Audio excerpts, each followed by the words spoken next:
Alright, so this is our suspension video episode 3. This is probably going to be the video that gets me a lot of hate mail.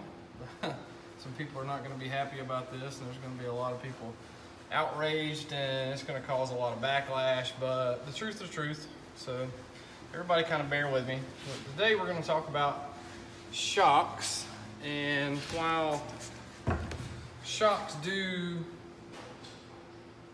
I don't know, a lot of work in suspension, I will say they're probably the most overrated part of the suspension. All the shock can do is slow down what's already happening. They can't make it do anything different. If you have a suspension that the bar setup is completely wrong on, say either your ladder bar is like this instead of like this, or your lower control arm is like that instead of the other direction, or your upper bar is too flat, not allowing it to separate enough. The shock cannot change that. If you have a poor setup with the wrong springs and the wrong bar adjustments, the absolute best you can ask a shock to do is stop the wrongdoing. If we have a suspension set up like this and we're picking the tire up off the track and we tighten down on the shocks, guess what? It's not going to pick the tire up off the track as fast. So it seems like the shock fixed our situation or helped get us in the right direction. And it really didn't. All it did was slow down what was happening incorrectly. So all these people have a car that's not working, and they put on a shock with an extremely tight valving, and they choke the thing all the way down, and they're like, oh, shock's fixing my problem. Well, no, they made your problem better, but they didn't fix it. Correct bar adjustment will fix the problem. But in conclusion, what I'm saying is, if you have a car that everything is correct, the brand name of the shock, who made it, whatever, is not really going to make that big a difference as long as the valving in the shock is correct. If we have a shock that's separating too quickly, we probably have too much anti-squat in the car to begin with. We can take some out and correct the problem. Or we can tighten down the shock, and if we have tight enough valving, we can slow it down enough where it stops topping the shock out. But either way, the shock can only do two things. Slow down what's already happening. So if something wrong is happening and you slow it down, it does get better.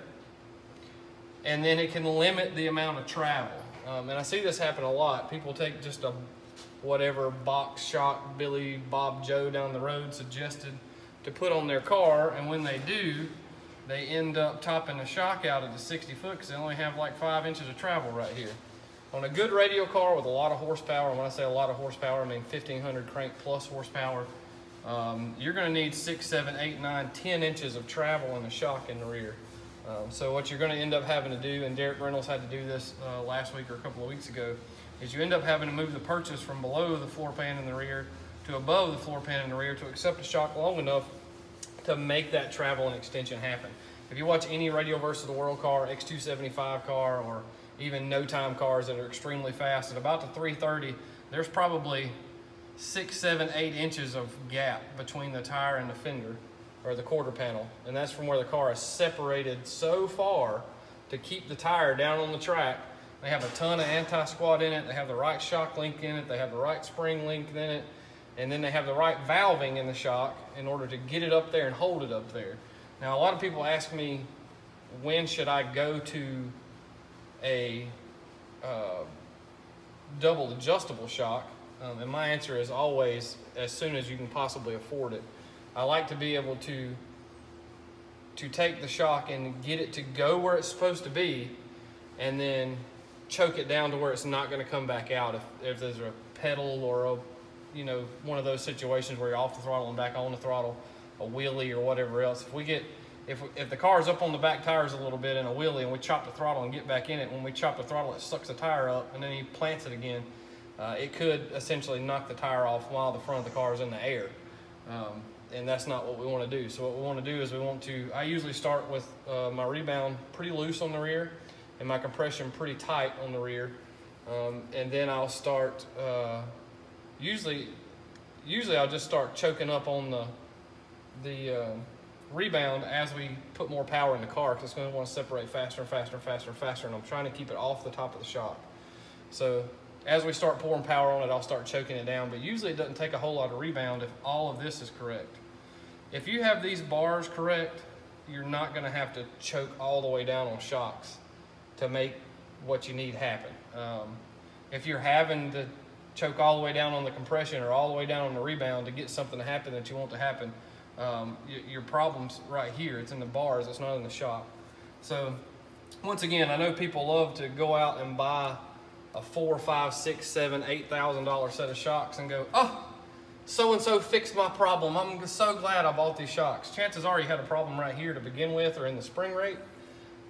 And what they done was they just valved the shock around whatever problem you had, and then whenever you choked it down, it stopped the incorrect movement, and then it seemed to make the car better. But there's still a guy that's right behind you on the track going faster to the 60 foot than you are, because you're still not moving in the right direction. You've just stopped the wrong direction. But anyway, shocks are a great tool. They're really pretty to look at. They're probably the most complicated part of the suspension. But once again, in the main conclusion, they're probably way overrated because they're trying to put band-aids on problems that pre-exist. And some of the shock guys out there are going to watch this video and go, hell yeah, but, you know, make sure all the rest of your shit's together. And some of them are going to go, shut the fuck up, Rob. We want to sell all these shocks. But anyway, please make sure all this is correct, then select the correct shock valving and travel for whatever setup you have. And once all that is correctly together, you'll be really surprised at how easy it is to make the car go down the racetrack without a wheelie or a spin situation, how much more consistent the car gets on a regular basis.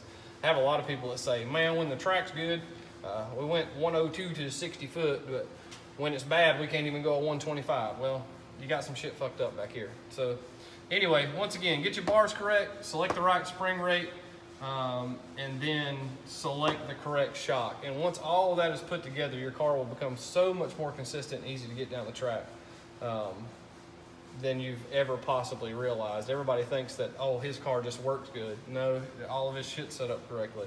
And then a lot of people start looking at the front. The front end does, I really think you could take the shocks out of the front end, just put a bar back in their place and just have it solid and just let all this do the work. And if it didn't drive like shit, it would work to go down the racetrack.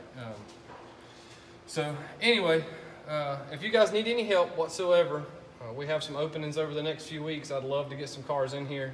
It's about $300 for me to go over the suspension, tell you what you need, make any adjustments that we can make. If you need some adjustable torque boxes or adjustable lower control arm brackets, or you do need a different shock or spring setup, of course that's going to cost some extra money to get that in. But if you have all that stuff already, it costs about $300 for me to get it on the lift, get it on the blocks, get it weighed out, figure out what it needs, and get everything adjusted. And then you can go back to the track and start having a good time instead of fighting your shit and it being inconsistent. So anyway, if you guys need any help, call us. The number here is 828-748-4968. We are Rob's Rod Shop. Let me know if I can help you.